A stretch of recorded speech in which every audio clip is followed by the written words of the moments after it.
Hello मेरे नन्हे मुन्ने दोस्तों। मैं रोशन जहांगीर आपका स्वागत करता हूं आपके अपने YouTube channel section all classes में। बहुत ही उम्दा, बहुत ही प्यारे और बहुत ही अच्छे तरीके से आप स्टडी कर रहे हो। बहुत खुशी होती है मन को। जो मेरे रसगुल्ले थे 10th क्लास के छोटे नन्हे मुन्ने, उनके लिए वापस से काजू बादाम। साइंस का पोर्शन स्टार्ट हो चुका है, वीडियो अपलोड हो चुका है। मैथ का भी अपन स्टार्ट करने जा रहे हैं। आज से अपन श्री गणेश करेंगे मैथ का। और मैथ में अपन पहले जो एक्सरसाइज पढ़ने वाले हैं वो है अपनी 7th एक्सरसाइज, निर्देशांक ज्यामिति। दोस्तों सारी पढ़ेंगे अपन, ऐसा टेंशन मत करो कि सर आप बीच बीच में से पढ़ा रहे हो। नो टेंशन, डोंट वरी, मैं सारा करवाऊंगा। कंप्लीटली सॉल्यूशन, कंप्लीट सिलेबस करवाऊंगा। लिख देते हैं अपन यहाँ पे मैथ क्लास 10th, जिसका पार्ट भाग है दोस्तों आज फर्स्ट, और चैप्टर अपन उठाए हैं 7th, जिसका नाम है निर्देशांक ज्यामिति। हर एक चीज पढ़ेंगे दोस्तों, हर एक छोटी से छोटी चीज अपन इसमें डिस्कस करने वाले हैं। ठीक है, चलो स्टार्ट करते हैं। पहले अपन बेसिक पढ़ेंगे, उसके बाद में अपन आगे चलेंगे। कोई भी अपने पास दूरी होती है, उसका अनुमापन करने के लिए अपन को एक निर्देशांक की जरूरत होती है। निर्देशांक अक्षों से मिलकर बनता है और अक्ष अपने 3 होते हैं, एक्स अक्ष, वाई अक्ष और जेड अक्ष। अपन यहाँ पे केवल 2 डायमेंशन की बात करेंगे, एक समतल की बात करेंगे जो 2 अक्षों से मिलकर बनता है। तो अपन केवल एक्स और वाई अक्षों की बात करेंगे। अक्ष जिनकी सहायता से किसी वस्तु, किसी बिंदु की स्थिति ज्ञात की जाती है, कितने होते हैं? एक्स अक्ष होता है, वाई अक्ष होता है और जेड अक्ष होता है। और इन अक्षों से मिलकर क्या बनता है? एक तंत्र बनता है जिसको बोलते हैं निर्देशांक तंत्र बोलते हैं दोस्तों। क्या बोलते हैं? निर्देशांक तंत्र। और इन निर्देशांक तंत्रों की सहायता से किसी बिंदु की स्थिति अपन ज्ञात करते हैं। बिंदु की क्या ज्ञात करते हैं? स्थिति ज्ञात करते हैं, उसकी पोजीशनिंग पता करते हैं कि वो इन निर्देशांक अक्षों में, इस निर्देशांक तंत्र में कहां पे रखा हुआ है। तो जहां पे वो बिंदु स्थित होता है, उस बिंदु की स्थिति को निर्देशांक कहते हैं दोस्तों। क्या कहते हैं? निर्देशांक कहते हैं। बिंदु की स्थिति क्या कहलाती है? निर्देशांक कहलाती है। और इन निर्देशांकों से अपन बिंदु की स्थिति ज्ञात करते हैं। और ये निर्देशांक जो होते हैं, जो तंत्र होता है, वो अक्षों से मिलकर बनता है, जो कितने होते हैं? 3, एक्स वाई जेड। अपन इसमें 2 अक्षों की बात करेंगे, हो सकते हैं वो एक्स वाई हो सकते हैं वो वाई जेड हो सकते हैं वो एक्स जेड हो। केवल और केवल 2 अक्षों की अपन बात करेंगे दोस्तों। मैं थोड़ा सा और आपको लेके आगे चलता हूं। केवल अपन 2 अक्ष लेंगे, एक्स और वाई, मैक्सिमम कंडीशन में इस चैप्टर में। तो यहाँ पे ये अपने पास जो एक्स अक्ष है, ये एक अक्ष है और एक अक्ष अपने पास ये है। तो इसको अपन बोलेंगे एक्स अक्ष। क्या बोलेंगे? एक्स अक्ष। और इसको अपन बोलेंगे दोस्तों वाई अक्ष। इसको क्या बोलेंगे? वाई अक्ष। ये अपना होता है मूल बिंदु। क्या होता है? ये मूल बिंदु, ओरिजिन होता है। क्या होता है? मूल बिंदु होता है, जहां से अपन स्टार्ट करते हैं, जहां से अपन शुरुआत करते हैं। तो मूल बिंदु होता है 0, अर्थात ओ बिंदु है ये। अगर अपन इस मूल बिंदु से ऊपर की ओर चलते हैं तो वैल्यू किस में आती है? प्लस में। और यदि मूल बिंदु से नीचे की ओर चलते हैं तो वैल्यू किस में आती है? माइनस में। तो इसको अपन बोल सकते हैं वाई और इसको बोल सकते हैं वाई डैश। डैश का मतलब नेगेटिव, माइनस। इधर यदि अपन दाई ओर चलते हैं तो वैल्यू आएगी प्लस में, और इधर बाई ओर चलते हैं तो वैल्यू आएगी माइनस में। अर्थात ये हो जाएगा एक्स और ये हो जाएगा एक्स डैश। क्लियर है? निर्देशांक चिन्ह परिपाटी अपन को समझ में आ गया है कि किधर प्लस होगा किधर माइनस होगा। अगर मूल बिंदु से दाईं ओर चलते हैं तो धनात्मक, मूल बिंदु से बाईं ओर चलते हैं तो ऋणात्मक, मूल बिंदु से ऊपर की ओर चलते हैं तो धनात्मक, मूल बिंदु से नीचे की ओर चलते हैं तो ऋणात्मक। दोस्तों अब इस निर्देशांक में क्या होता है कि y अक्ष से दूरी, y अक्ष से किसी बिंदु की दूरी x अक्ष कहलाता है। ये क्या है x अक्ष? y अक्ष से बिंदु की दूरी x अक्ष कहलाता है और इसको दोस्तों अपन भुज बोलते हैं। क्या बोलते हैं? भुज बोलते हैं। क्वेश्चन अपने पास कई क्वेश्चन ऐसे भी आएंगे कि इस निर्देशांक में इन बिंदुओं के भुज ज्ञात करो, तो x अक्ष के जो निर्देशांक होते हैं उसको अपन भुज बोलते हैं। x अक्ष से बिंदु की दूरी, x अक्ष से बिंदु की दूरी y अक्ष कहलाता है। x अक्ष से बिंदु की दूरी, तो y अक्ष का क्या हो जाएगा? x अक्ष से बिंदु की दूरी क्या कहलाता है दोस्तों? y निर्देशांक, या फिर यहाँ पे y अक्ष से दूरी x निर्देशांक कहलाता है, x निर्देशांक, और x अक्ष से दूरी y अक्ष या y निर्देशांक कहलाएगा, जिसको अपन दोस्तों कोटि बोलते हैं। क्या बोलते हैं मेरे प्यारे नन्हे मुन्नो? कोटि बोलते हैं। क्या बोलते हैं? कोटि बोलते हैं अपन। समझ में आ रहा है? समझ में आ रहा है ना आपको? बहुत अच्छे तरीके से आ रहा है। बेसिक चीजों की अपन बात कर रहे हैं, केवल अपन बेसिक पढ़ रहे हैं अभी, ठीक है। अब अपन बात करते हैं आगे कि यहाँ पे अपन किसी बिंदु के निर्देशांक यदि लिखते हैं तो पहले अपन x निर्देशांक लिखते हैं और फिर अपन y निर्देशांक लिखते हैं। यदि अपन x अक्ष की बात कर रहे हैं, मूल बिंदु से केवल x अक्ष पे, उसको अपन लिखेंगे x, 0, क्योंकि y के निर्देशांक यहाँ पे 0 है, केवल और केवल x अक्ष की बात हो रही है।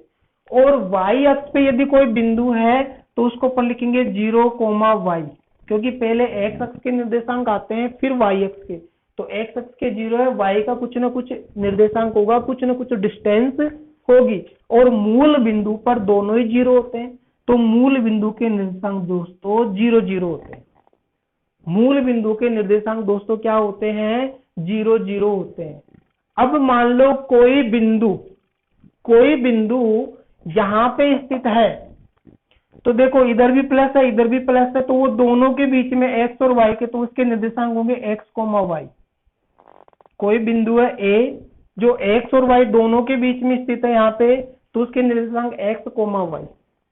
अगर कोई बिंदु इस क्वाड्रेंट में, देखो इसको पहला चतुर्थांश, 4 अंश हो गए ना, पहला चतुर्थांश, दूसरा, तीसरा, चौथा, अगर इसमें कोई बिंदु है दूसरे क्वाड्रेंट में, तो उसके निर्देशांक, मान लो यहाँ पे कोई बी बिंदु है तो उसका होगा -x और y, क्योंकि x तो है माइनस का, लेकिन इस बिंदु के तो ऊपर ही है ना ये, तो y प्लस का है।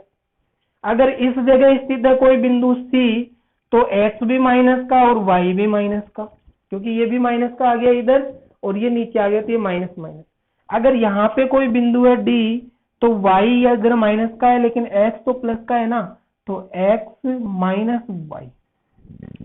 तो ये उनके क्या होते हैं दोस्तों? निर्देशांक होते हैं। x और y बिंदु मिलकर किसी पॉइंट के, किसी बिंदु के निर्देशांक को डिफाइन करते हैं। तो उम्मीद करता हूं निर्देशांक आपको बहुत ही अच्छे तरीके से समझ में आया होगा, ठीक है। आगे अपन थोड़ा सा चलते हैं।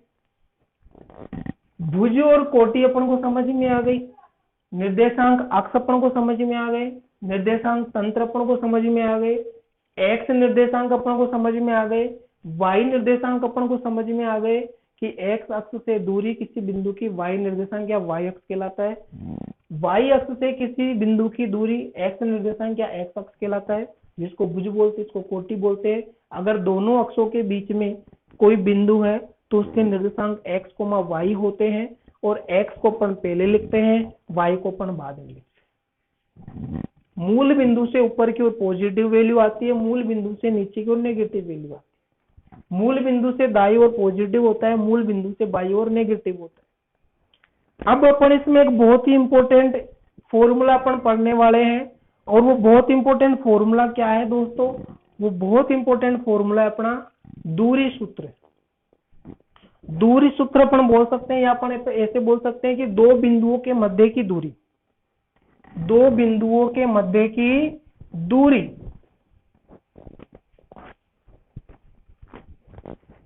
तो देखो दोस्तों, अपन दो बिंदुओं के मध्य की दूरी निकालना चाह रहे हैं, और दो बिंदुओं के मध्य की दूरी यदि अपन निकालेंगे तो एक अपन फॉर्मूला लगाएंगे बहुत ही प्यारे तरीके वाला। ठीक है, मैं आपको बताता हूं कैसे अपन वो फॉर्मूला डिफाइन करेंगे, कैसे अपन वो फॉर्मूला बनाएंगे।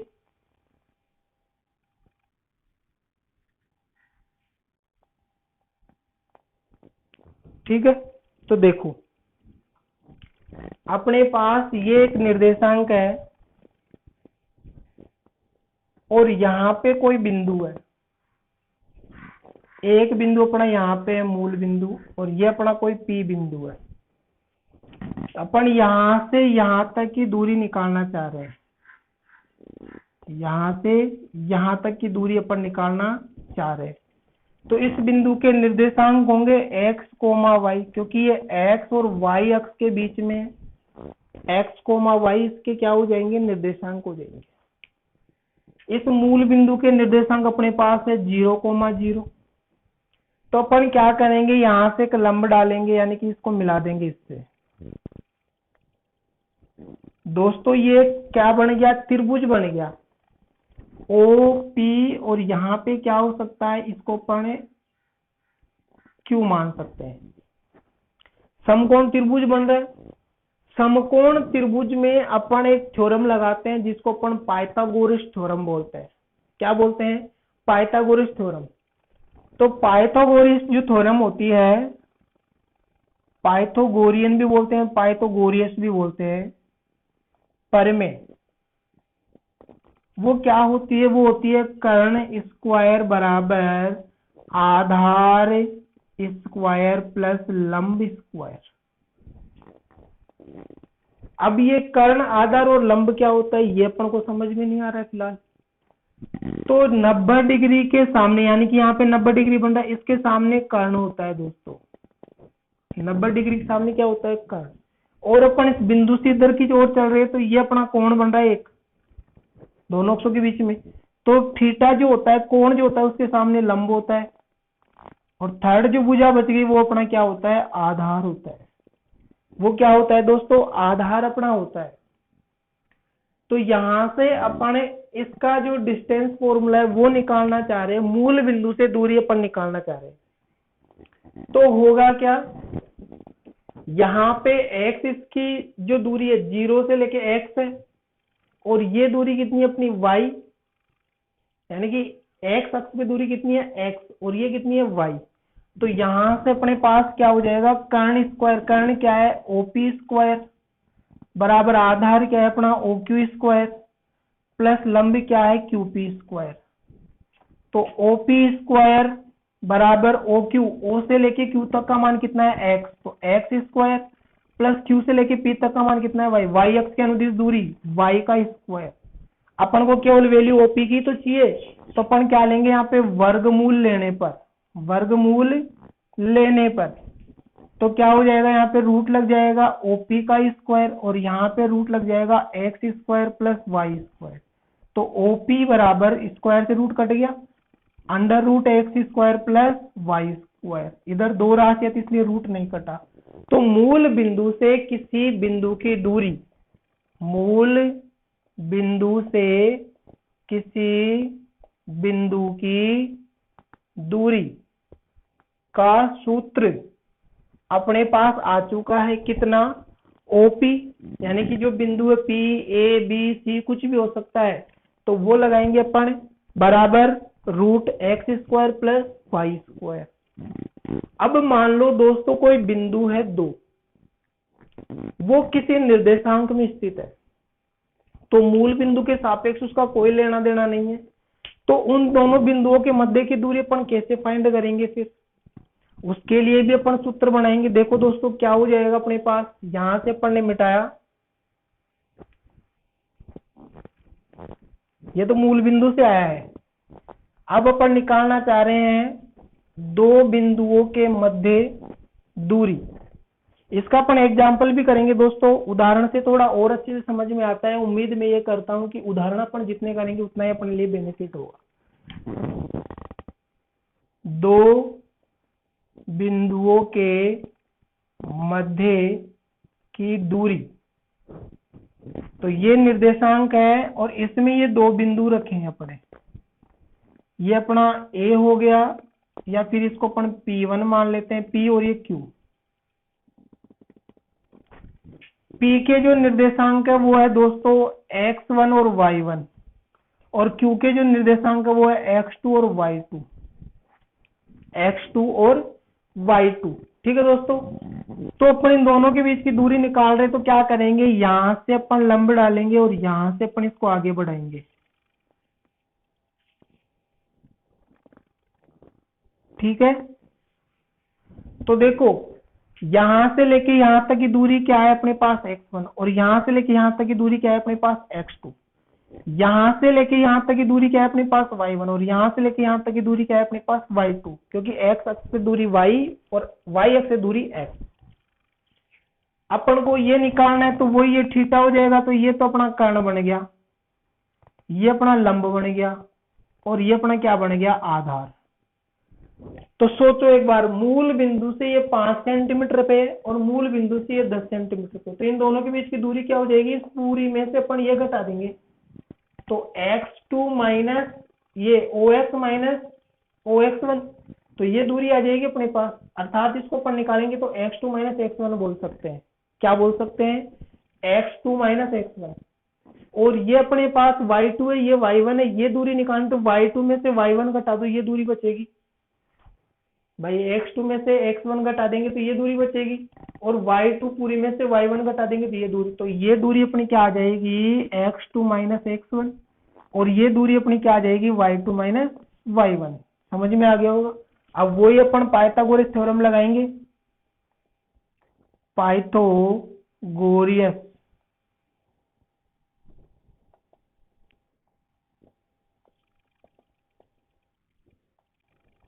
प्रमेय से क्या होता है, कर्ण स्क्वायर बराबर आधार स्क्वायर प्लस लंब स्क्वायर।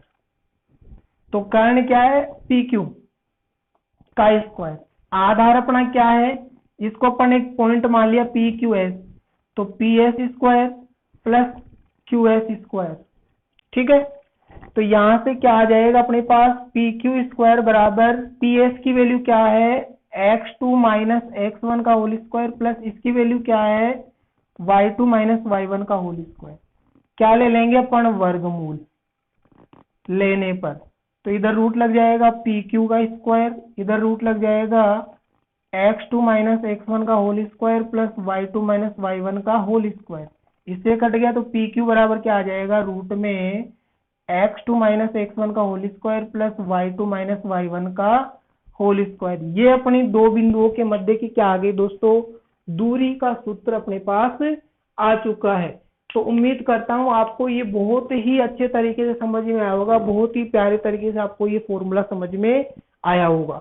आप वीडियो को 2-3 बार देखो और भी अच्छे तरीके से समझ में आ जाएगा। अब अपन इसके कुछ उदाहरण करते हैं, कुछ एग्जाम्पल अपन करते हैं, ताकि अपन को और प्यारे तरीके से समझ में आ जाए।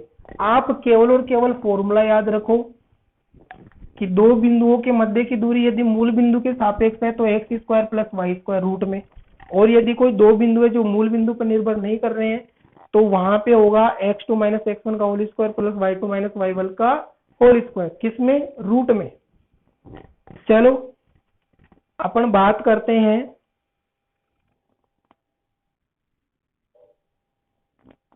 उदाहरण से, अपन समझेंगे इसको। देखो ये निर्देशांक है और यहाँ पे कोई बिंदु है, x अक्ष से ये 15 किलोमीटर दूर है और y अक्ष से ये 36 किलोमीटर दूर है। कितना है? 36 किलोमीटर। तो अपन को क्या पूछ रहा है इसमें? डिस्टेंस पूछ रहा है दोनों के बीच की। क्या पूछ रहा है? दोनों के बीच की डिस्टेंस पूछ रहा है। ठीक है दोस्तों, तो अपन क्या करेंगे, यहाँ पे डिस्टेंस निकाल देंगे। तो इसको या तो अपन छोटा कर लो, 5 और 6 किलोमीटर। तो यहाँ से मूल बिंदु से डिस्टेंस निकालनी है अपन को, यहाँ पे पी की। तो मूल बिंदु से दूरी का सूत्र लगाएंगे, अर्थात मूल बिंदु से दूरी। तो ओपी बराबर रूट में क्या था? X square plus y square. तो ओपी बराबर रूट एक्स का मान है 6 का स्क्वायर, इसका मान है 5 का स्क्वायर। तो ओपी बराबर रूट में 6 का स्क्वायर 36 और इसका स्क्वायर 25। तो ओपी बराबर रूट 5 और 6 11, 1 3 और 2 5 और 1 6। तो रूट 61 किलोमीटर इसका क्या आ जाएगा दोस्तों? आंसर आ जाएगा। ठीक है, चलो थोड़ा सा अपन आगे चलते हैं, एक एग्जांपल अपन और उठाते हैं।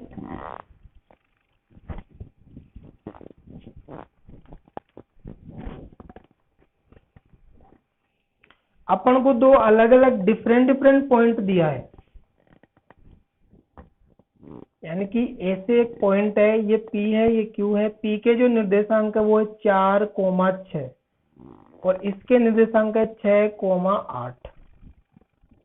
ठीक है, तो पी क्यू के मध्य की दूरी अपन निकालेंगे। तो वही अपना प्रोग्राम, ये यहाँ से, ये यहाँ से और इन दोनों को मिला देंगे, एस हो जाएगा। अब ये कुछ बनाने की जरूरत नहीं है अपन को, अपन डायरेक्ट निकालेंगे। ये x1 y1 हो गया, x2 y2 हो गया। तो दो बिंदु जो मूल बिंदु से दूर हो, मूल बिंदु पर निर्भर ना हो, तो अपन डायरेक्ट सूत्र क्या लगाएंगे? यहाँ से पी क्यू बराबर रूट में x2 माइनस x1 का whole square plus y2 minus y1 का होल स्क्वायर। तो पी क्यू बराबर दोस्तों क्या अपने पास आ जाएगा? x2 अपने पास है 6, ये x2 और y2 है, और ये x1 और y1 है। तो 6 माइनस x1 कितना है? 4 का होल स्क्वायर प्लस y2 कितना है? 8 माइनस कितना है? 6 का होल स्क्वायर। 6 में से 4 गया तो कितना बचेगा दोस्तों? 2। तो 2 का होल स्क्वायर प्लस 8 में से 6 गया तो कितना बचेगा? 2 का होल स्क्वायर। तो पी क्यू बराबर 2 का स्क्वायर 4 प्लस 2 का स्क्वायर 4। तो पी क्यू बराबर कितना हो जाएगा? 8। अब इस 8 को अपन क्या लिख सकते हैं? पी क्यू बराबर रूट 2 गुणा 4। तो 4 का तो वर्गमूल 2 होता है, लेकिन 2 का होता ही नहीं है। तो पी क्यू बराबर 2 तो आ जाएगा बाहर, 4 का वर्गमूल 2, लेकिन 2 अंदर रहेगा रूट में। तो 2 रूट 2। अगर ये सेंटीमीटर में तो सेंटीमीटर लगा देंगे, अगर ये मीटर में तो मीटर लगा देंगे, अगर ये किलोमीटर में तो किलोमीटर अपन लगा देंगे। तो उम्मीद करता हूं दोस्तों निर्देशांक ज्यामिति आपको समझ में आई होगी कि कैसे अपन एक सूत्र से दो बिंदुओं के मध्य की दूरी अपन फाइंड करते हैं। ठीक है, आगे अपन जब अपनी क्लास होगी उसमें अपन एक्सरसाइज 7.1 स्टार्ट करेंगे और 7.1 में अपन ज्ञात करेंगे दोस्तों उदाहरण और उसके क्वेश्चन। जब तक के लिए पढ़ते रहो, आगे बढ़ते रहो, और दोस्तों नई एनर्जी के साथ, नई उम्मीद के साथ इसको शेयर करो, इतना शेयर करो कि हर एक 10th के स्टूडेंट के पास ये पहुंचे। जय हिंद, जय भारत।